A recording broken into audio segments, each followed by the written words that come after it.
Hello everyone, and thanks for joining the channel. Thanks for clicking the video. In this one, we're going to talk about a loan estimate. What is a loan estimate? How do you read and look at it? And what does the loan estimate mean to the mortgage application process? And as always, guys, before we get started, remember to subscribe to the channel, like it, share it with your friends, and of course, put a comment for anything else you would like to add.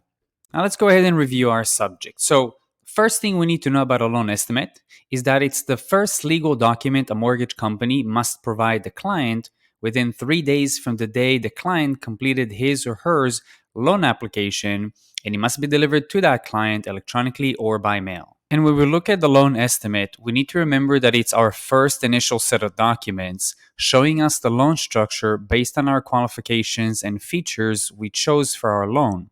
Now, items that will show up on the loan estimate, we need to review, starting from the top.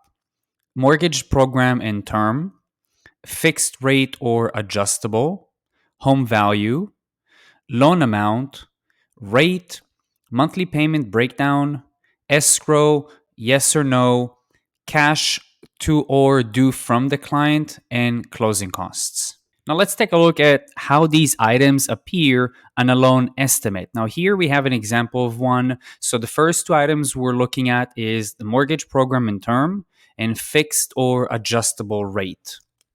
And here with this specific example, we're looking at the sales price of the home. So this reflects a purchase transaction. If this was a refinance, you would see home value. Here we have the loan amount that we're taking out, basically that we're financing, along with the interest rate that we're taking for it. This one is going to be for our payment breakdown. So as we can see, we have principal and interest, we have mortgage insurance, and we have estimated escrow. All of these items are going to give us an idea as to how the payment looks like and why.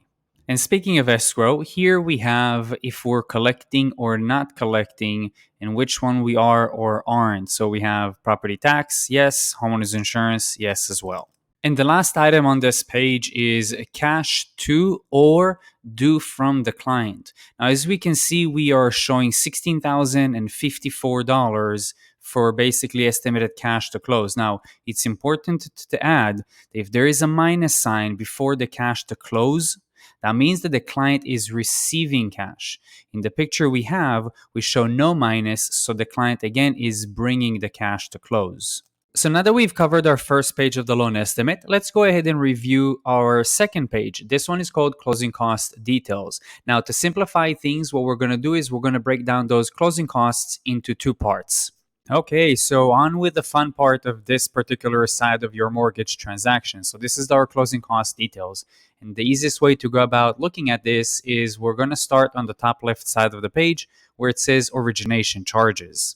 So first up, origination charges, very simple. Here we're going to find the discount points, basically how much discount points we're paying for whatever rate that we're getting. And we're going to see also the application fee, the application cost, meaning what the mortgage company is charging to originate this. Next up, we have services that you cannot shop for. The main item on this particular list is going to be the appraisal cost. Everything else that's on there is very typical for mortgage transactions, small miscellaneous fees.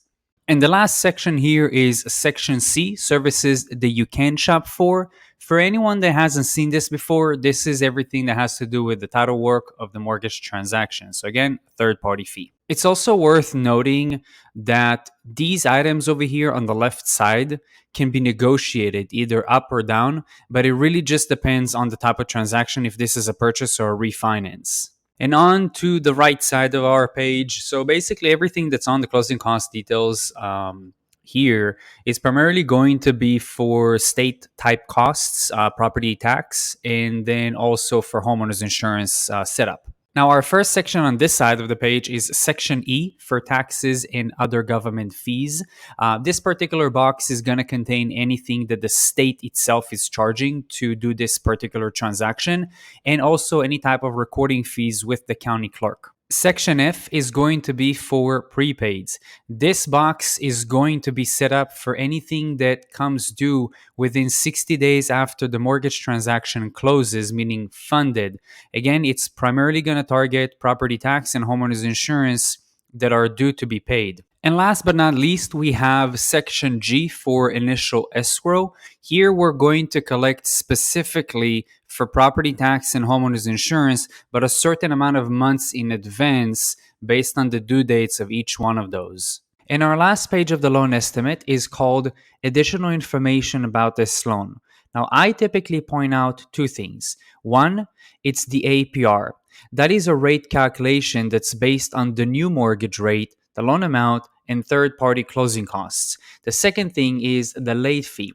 Most mortgage companies have a late fee charge once a client goes past 15 days without making that mortgage payment. And this is a wrap, guys. Again, thanks for watching and tuning in. Please remember to share the video, like it. If you're a loan advisor and you are doing things differently with the loan estimate, comment on what you're doing and how you go about your process. If you are a customer, a client, and you've run through loan estimates and you also want to share some different things, please do. Anything helps to grow the channel. And please subscribe if you haven't already. And I'll catch you on the next one.